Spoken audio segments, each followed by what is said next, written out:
Here I am. I'm back. I didn't leave. Um, I got a bunch of messages and emails and stuff like that. A lot of people know who I am that watch my channel, and they already have my email and my number and all that stuff from doing soldering and board repair and stuff. So, but I just been real busy. My job, I have a few jobs. My main job gets very busy during the spring and the fall, and it is spring, thank God. So I've been up to my neck in work, which is no fun because I'd rather be doing this. But as we all know, real life takes priority. So at least most of the time. But anyway, I finally got a chance to get this puppy up here. Replace these bumpers on the stops. You can see here is a Williams bumper that I was using, and here is the correct Data East size. So you can see how I was having a little bit of trouble trying to get this or this into a hole that's built for these. And these, admittedly, these are probably repros. These are a little bit smaller than the originals, the main part, but they still work fine. The flipper linkage still hits where it's supposed to. So, and that's all I needed to do. So, yeah, I'm gonna put the other one of these in. I already got one in. I'll put the other one in. I'm really getting to the point where I need to be done with this and get the LEDs for the back box, and put this playfield down, put the glass on. One last thing I do want to do, even if I don't hook it up now. Oh, I don't think I showed you guys this. The old cabinet speaker, I don't know if you remember, we were hearing that rattle when the speaker was on. That was the speaker itself. It was partially blown. It was a little ripped and it was a little worn out. So that was the speaker that was rattling. I thought it was something loose in the cabinet, but it wasn't.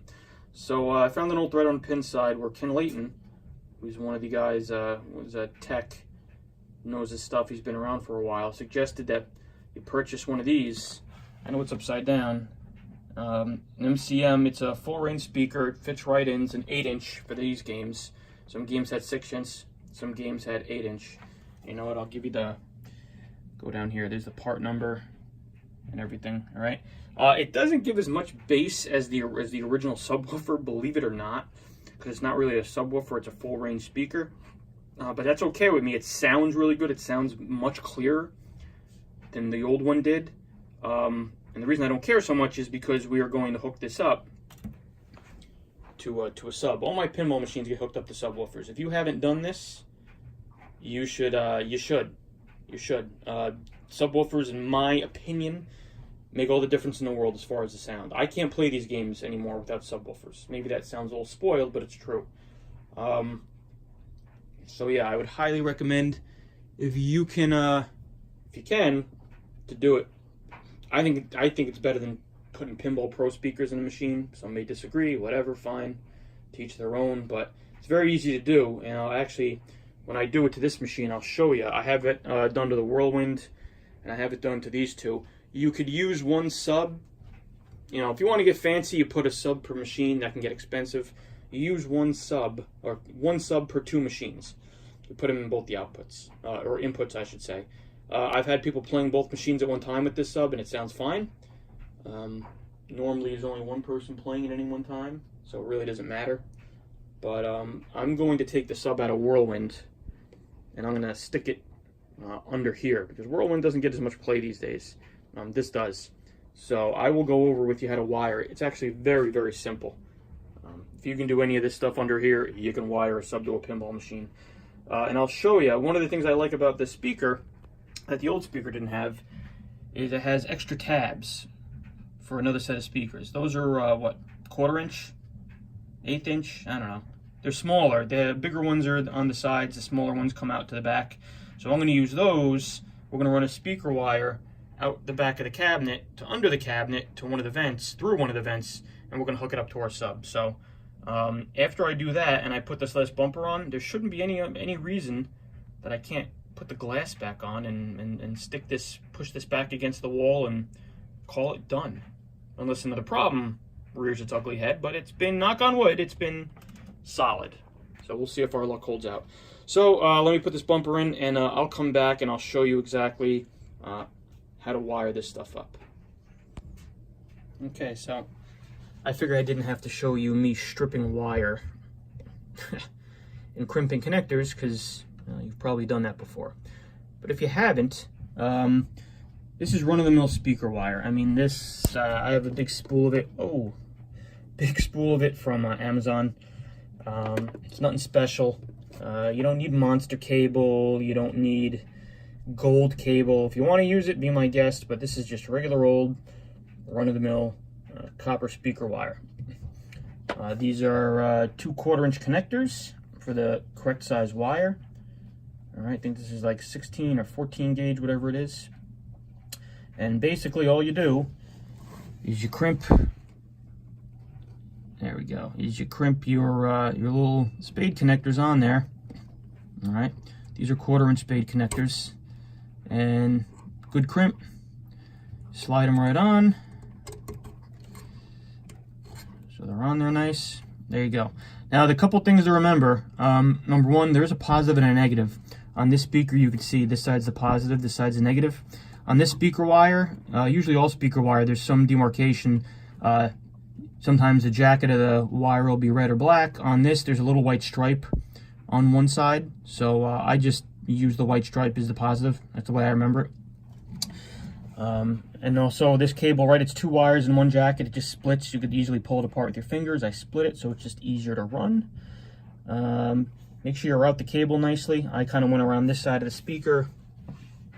And to keep it out of the way of the knocker coil here, I just zip tied it to this bunch of wires here. I didn't yank it really tight, but I just made it so this can't reach over here and get in the way. As you can see here too, these are the existing speaker wires. Right? You should make sure those you keep out of the way too. All right. I didn't pull it all the way tight, but basically what I did was I just ran the speaker cable around into the back of the cabinet, and then I lifted. There's a little plastic grill over these holes in the inside of the cabinet. I popped the staple out, I lifted it, I slipped the cable under and out the hole, and there you go. And on that side of the cable, what we'll do is we'll separate it, and we'll strip it, and I'll show you that, and we'll hook it up to our subwoofer. So very simple, very easy. Pretty much anyone can do it, and I'll show you us finishing up the subwoofer on the bottom in a little bit. All right, so we have our subwoofer under Last Action Hero. Took it out from under the Whirlwind here, and we stuck it under here.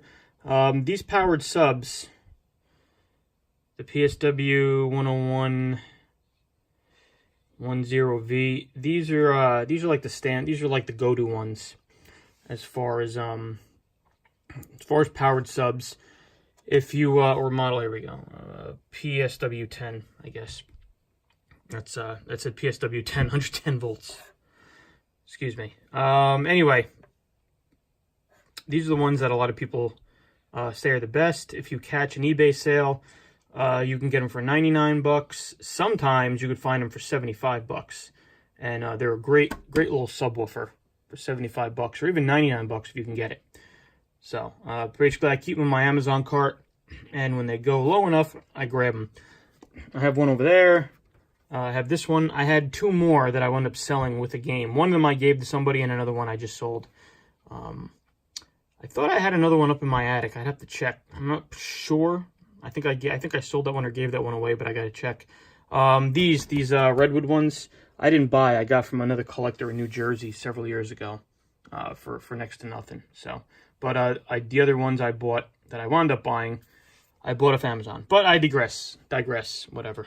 It's late. I've been out in the sun all day. So here is our wire with the white stripe. As you can see, we just split that speaker wire down the middle.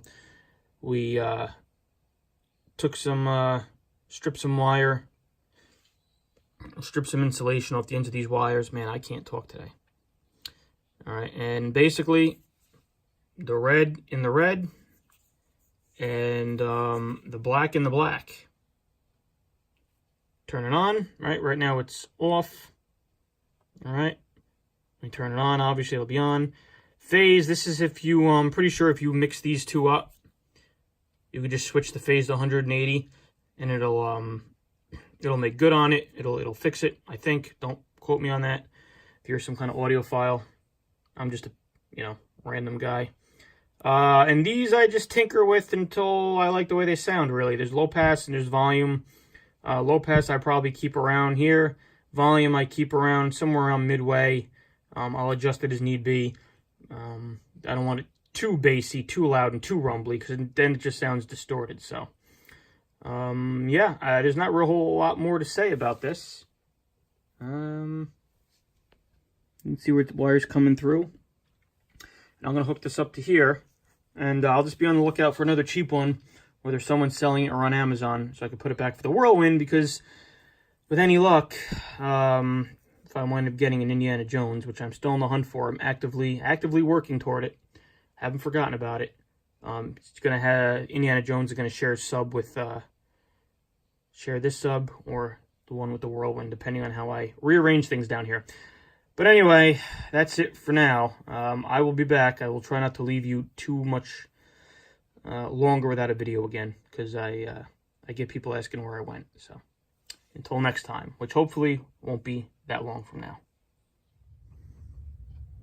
All right, there she is. We hooked up that sub, and I played a few games. It sounds a lot better. I'd try to play it for you on camera, but I don't think you'll notice a difference, frankly. But we're gonna call it done. We're gonna call it done. Aside from the bulbs in the back box, which I haven't even ordered yet, quite frankly. I gotta do that. And we're good to go. We push this into the row.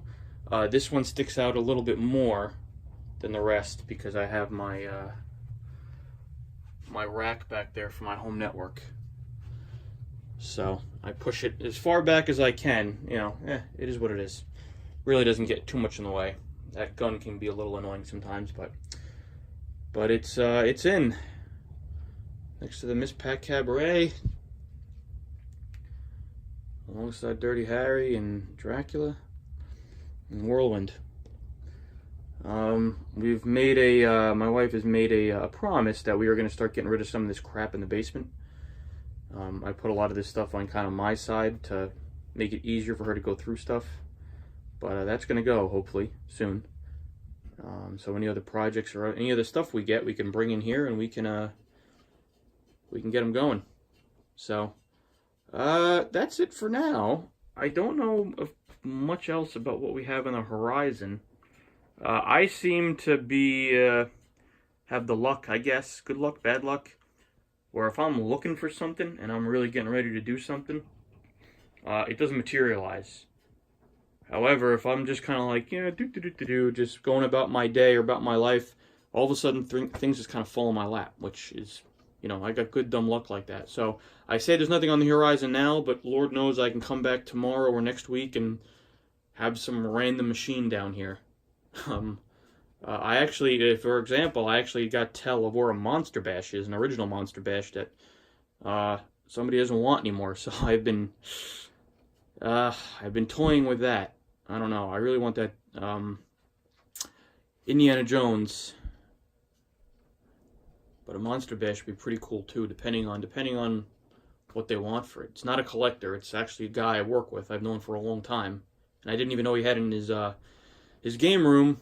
I didn't even know he had a game room, and he goes, "Yeah, I got one of those Monster Bash pinball machines." He's got a Monster Bash and a Hook. Hook I can care less about. Monster Bash maybe, and he's a good buddy, so I'm going to talk to him. I'm going to see what he wants to do about it, see if we can work something out. Why not, right?